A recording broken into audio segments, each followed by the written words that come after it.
And I've realized a couple of years ago that good results come from consistent, smart work and reducing distraction to a minimum. And distraction doesn't only mean that people come into your room and distract you. No, it's on your phone, it's on your browser.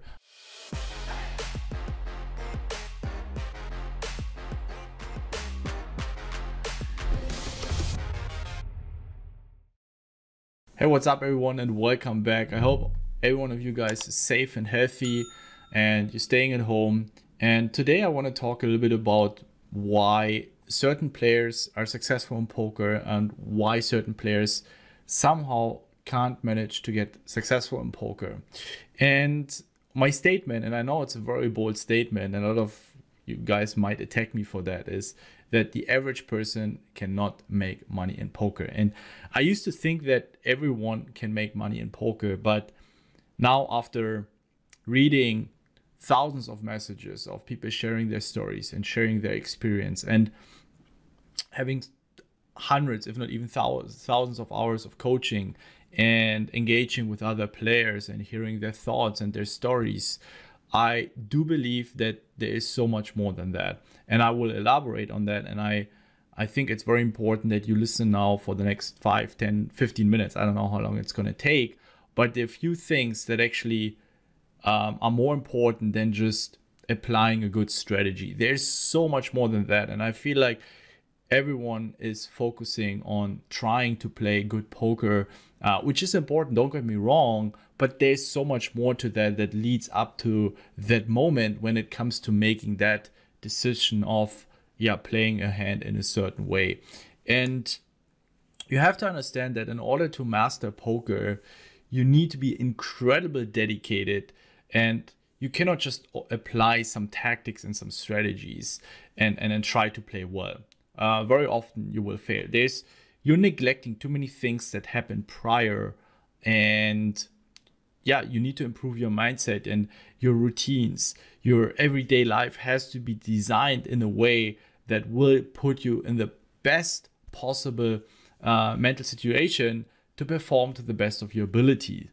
And the reason why so many people fail is not because they don't understand or they don't know the strategy. I actually think if I have coachings, most of the time the people actually understand what was going on.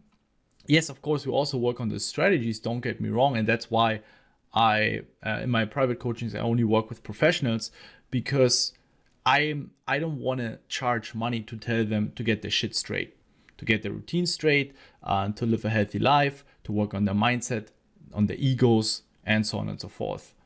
There's so much more to that. And in the coachings, then we work on the strategical aspects of the games. However, I used to have coachings where I realized, all right, this guy is not failing because of the strategy. He's failing because he can't work or he can't study in an effective and efficient way. He has very unhealthy routines. He has a very poor mindset. He has his ego not under control. And this is something where I do believe you don't need a coach, you don't need a course. You simply need to get your shit together. And I will elaborate on what you can do later on. So I'm not just going to share some generic bullshit here. And the first thing that you need to consider, and I also think it does not only apply for poker, it also applies for business and everything else. It's about working and studying in an efficient and effective way on a very consecutive basis. And even if you know everything, even if you understand the strategies and the tactics to crush your limits, but you have a bad mindset, you won't succeed. If you live unhealthy and you get sick and you know all the strategies, you won't succeed. If you can't concentrate, if you can't focus because you're so addicted to all the dopamine cravings, you won't succeed. You need to be able to focus and concentrate. And that is where so many people fail. They're not able to admit that they need to fix themselves first. So actually, it's not a matter of strategy. It's not a matter of tactics that needs to be fixed or it needs to be addressed. It's more often, and that's where it starts.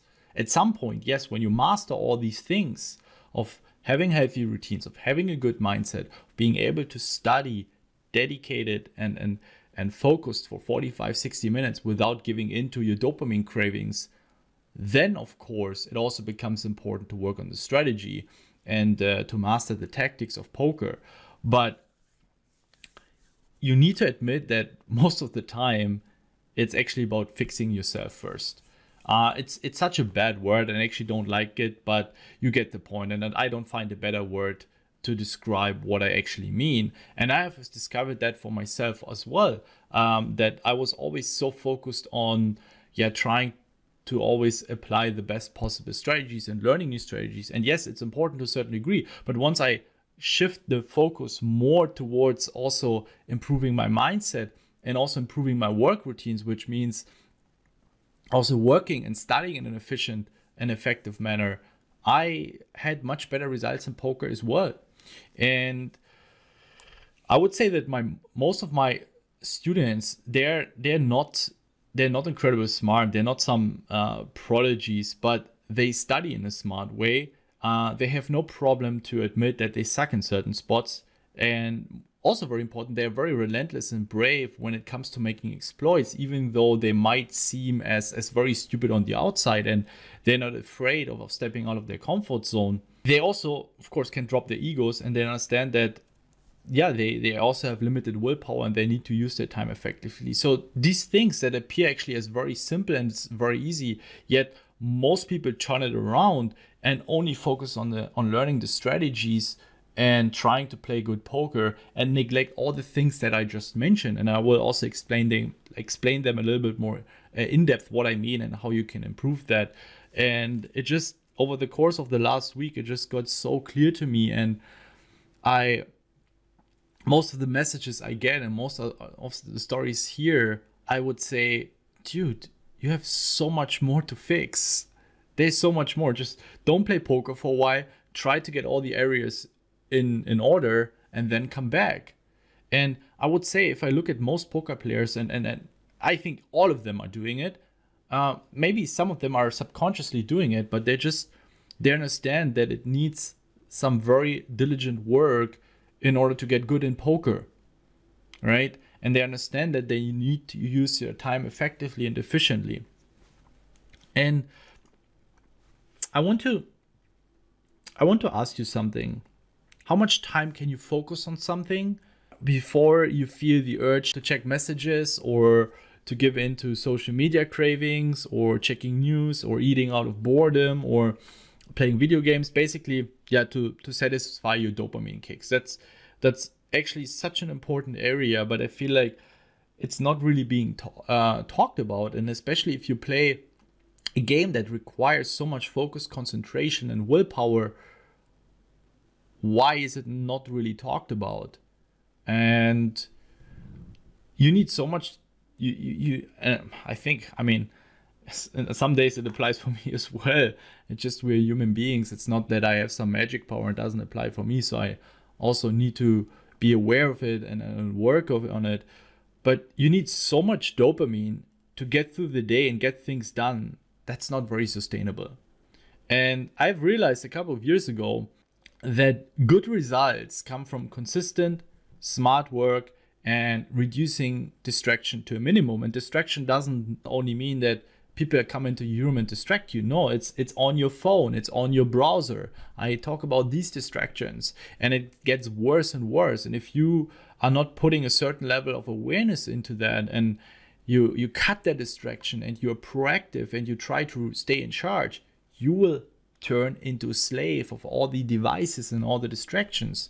You want to decide when to give in to the distraction. Listen, I'm not telling you should never do something pleasant, enjoy yourself, and even if it's just some very shallow bullshit, it's okay. Like I'm also doing it once in a while, but you should decide when, and you should not do it out of desperation, frustration, or boredom just because you don't have anything better to do.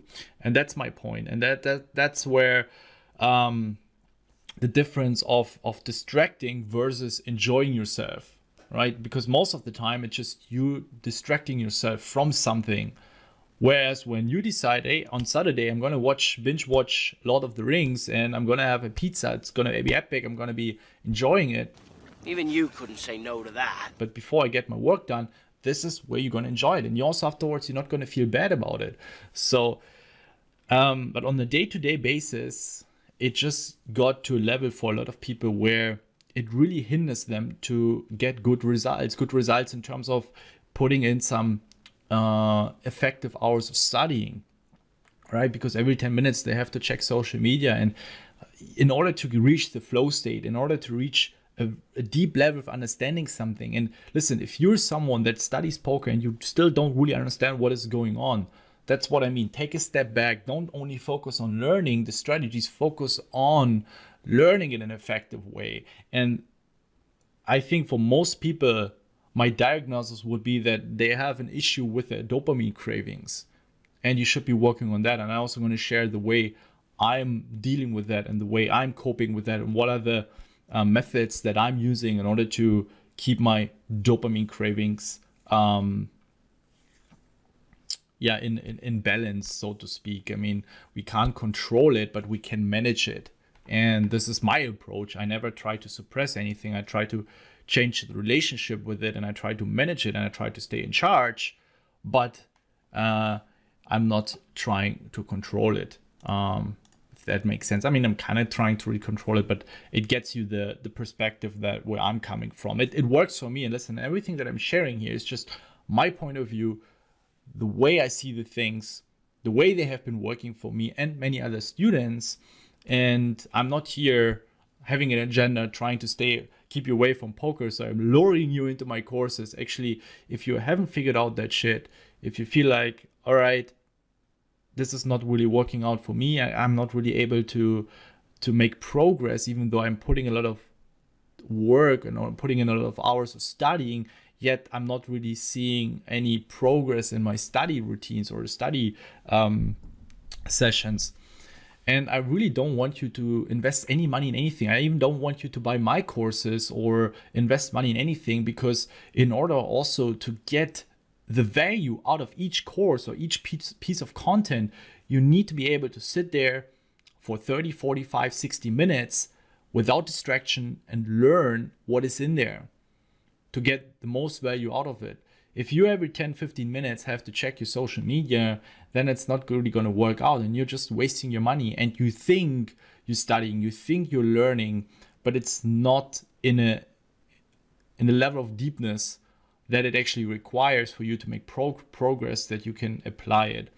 Yeah, so my first advice here would be that you have to reduce your daily dopamine consumption. This will help you to improve your work efficiency. And listen, I also do enjoy playing video games once in a while, or eating shit, or watching movies, or watching a TV show.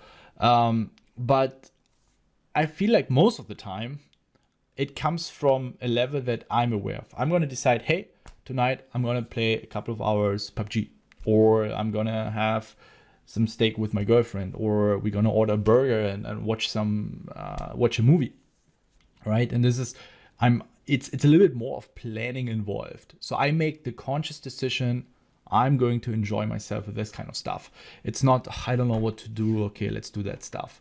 Luckily, I'm in a position where I always have to do stuff anyway, so it barely happens. But I make the conscious decision on Saturday, I'm going to take a day off and I'm going to spend time on XYZ, right? And even if you, on a daily basis, when you decide for yourself, okay, I'm going to be studying for an hour, and then 30 minutes, I take the time, I go through the social media feed. And if you need it because you get lost and you fall into oblivion, so to speak, then set a timer. So it beeps, and after 30 minutes, you know, okay, now it's time to continue your work, right? I mean, I know that feeling. Once you get lost in the feed, you keep scrolling and discovering new things, and then 30 minutes, suddenly it's 2 hours, and you wasted a lot of time for nothing. For example, the first thing in the morning, I'm not checking my phone, or I'm not checking messages, social media. Sometimes I need an app for Headspace or for meditation or for my workout, but I don't use it for checking messages, news, or whatsoever. Like usually an hour, sometimes even 2 hours. I take a shower first, I do my bed, I have something to drink, I write down my goals for the day, and usually it takes 30, sometimes 60 minutes. I also do my meditation before I check social media. So this little routine helps me staying away from falling for my dopamine cravings right first thing in the morning, and the same in the evening, usually in an hour or 2 hours before I go to bed. I also try to stay away from my phone as possible. When you have a business, of course, sometimes things come up and you have to respond to messages and you have to go on YouTube and check something or whatever. But this is then more for work purpose, and yeah, sometimes I check also messages. It happens, but this is the way I try to incorporate some routines that help me to manage my dopamine cravings. And listen, it's not bad. It has nothing to do with being weak to admit that we're falling for our dopamine cravings. It's not like, oh, I'm tough, like I'm not falling for it. All of us, like this is how our brain works. They're actually shallow, right? They try to find the most pleasant things that requires the least amount of work. And what is it? Checking our phones, playing video games, eating bullshit. That doesn't require any work, any hustle, and it gives you that pleasant feelings.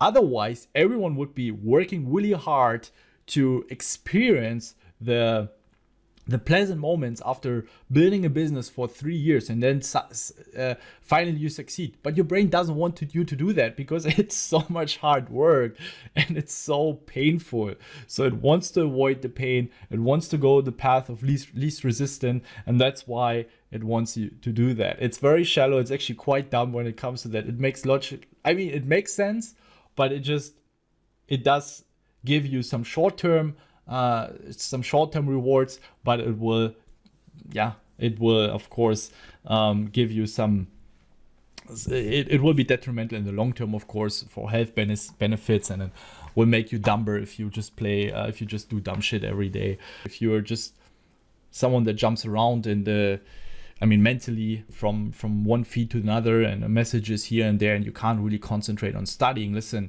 you try to master one of the toughest games in the world, from emotional and strategical standpoint, and you need to have a good, solid ability to concentrate and to focus when you study. Of course, also when you play, but studying requires so much more attention. I mean, I'm asking you, can you grind for 10 hours? How does it look for studying?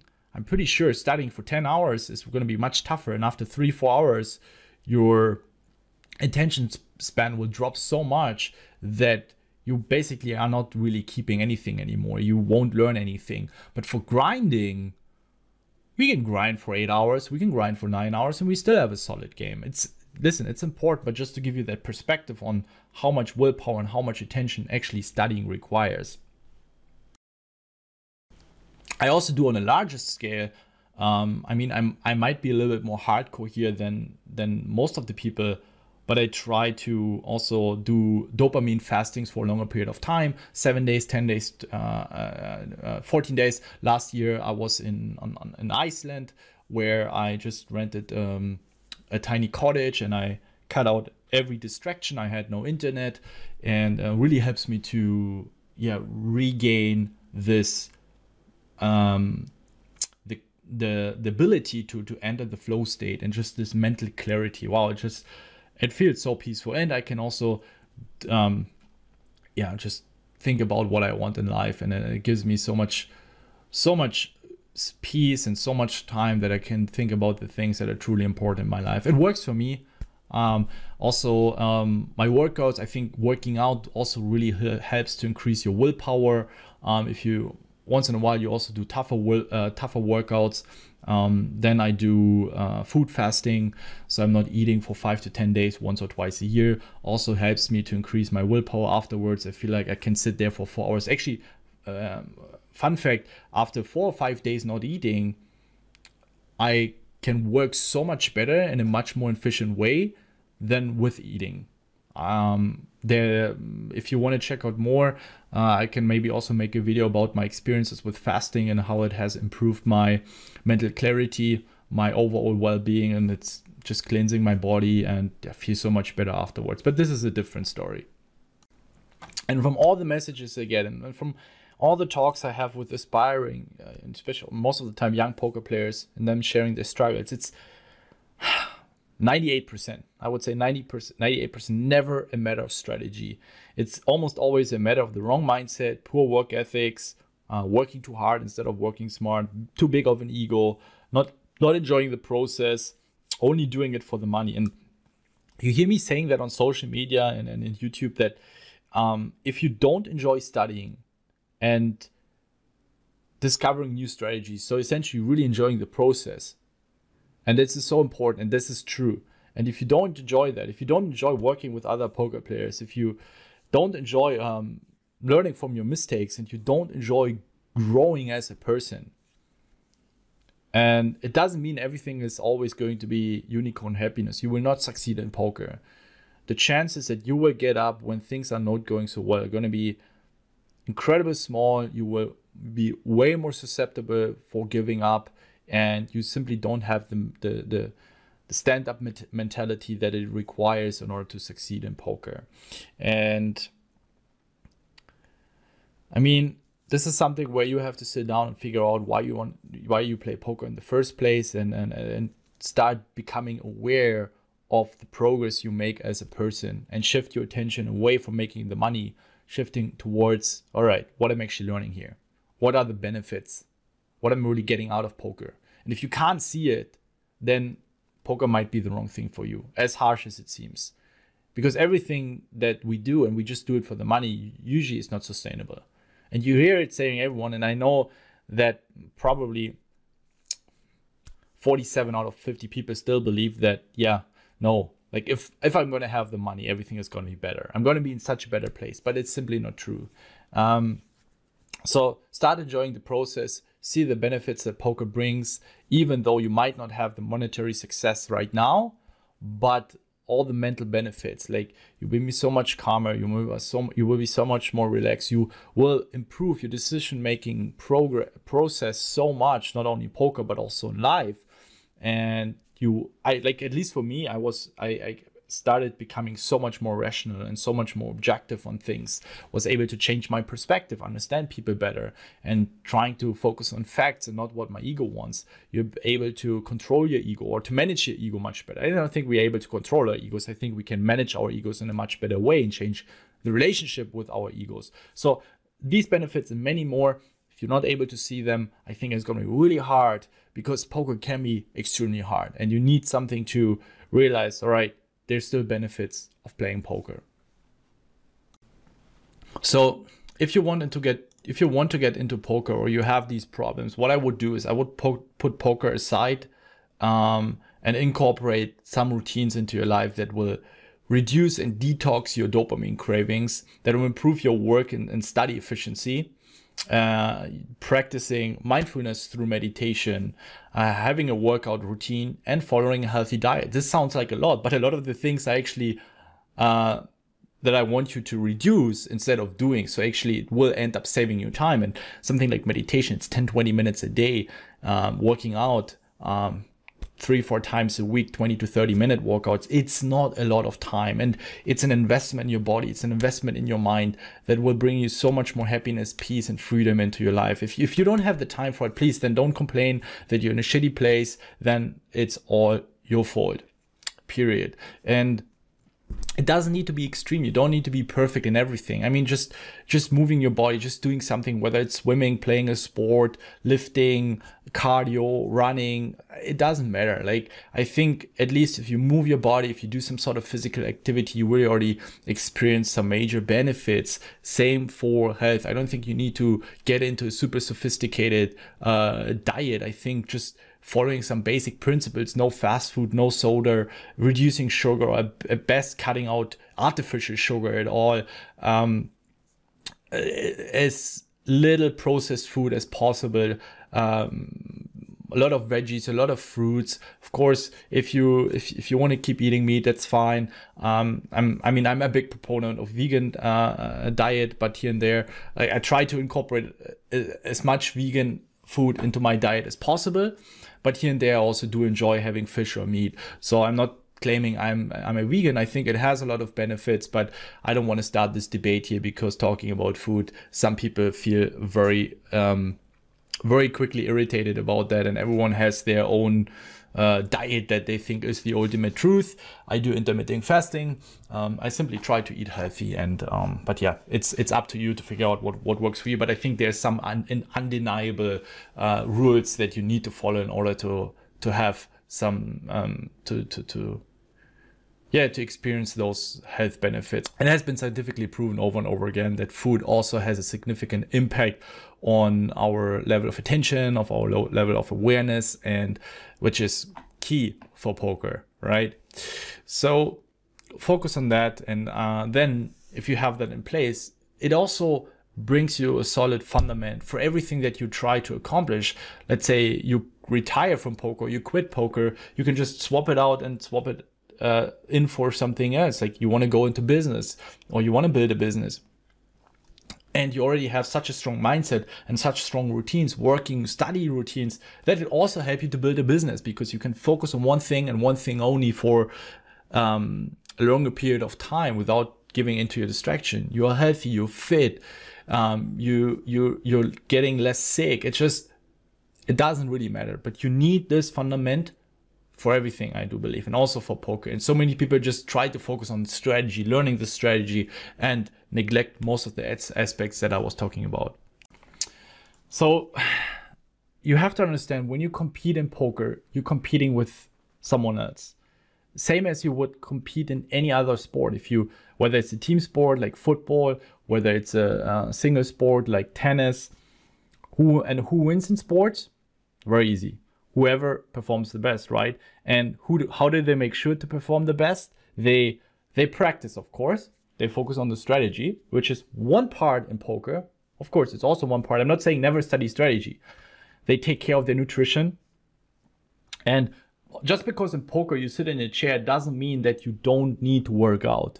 I already explained that you need to work out as well, or at least to do some sort of physical activity that will improve your level of focus, your level of awareness, will improve your health. You're going to feel much better. They, of course, also work on their mindset. They have coaches. They work with other players or coaches to get feedback. They can drop their egos. They might seem as very egocentric or very maybe some very arrogant, but actually when it comes to improving, most of them are able to drop their egos, because they get a lot of feedback. They want to learn, they want to get better, and they're very self-critical. And most of the time they might not admit it towards others, but to themselves they know, okay, I need to be working on that. I need to focus on that to get better in that very area. And that's why I'm always emphasizing on surround yourself with other poker players. Get this constant feedback to get better, to improve your game. Most of the time we're not able to stay so objective to see what are we actually doing wrong and where do we need to improve on.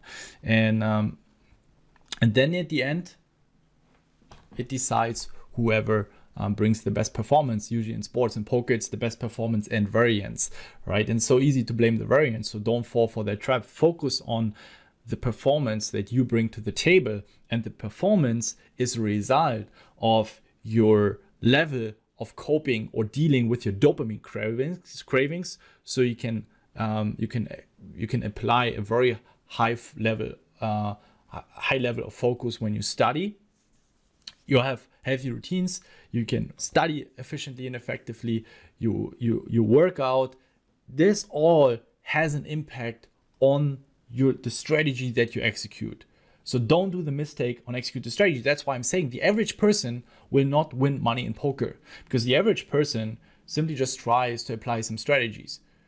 And if you have average routines, and if you're just an average person, you will get average results, or you actually would get poor results, because you need to be extraordinarily good also with your routines and step up your game when it comes to that, and not only work on the strategies. I hope this helped you guys. Let me know, drop it in the comments. What are you doing to manage your dopamine cravings? Is there anything that you do that works really well? What are you studying routines? What really helps you? Is there something that you're proactively doing? I would really like to hear about that. And if you do enjoy this content, if it really helps you, just drop a comment. Don't forget to subscribe to not miss out any more content. and then see you guys in the next video. Stay healthy, stay safe, and more importantly, stay home.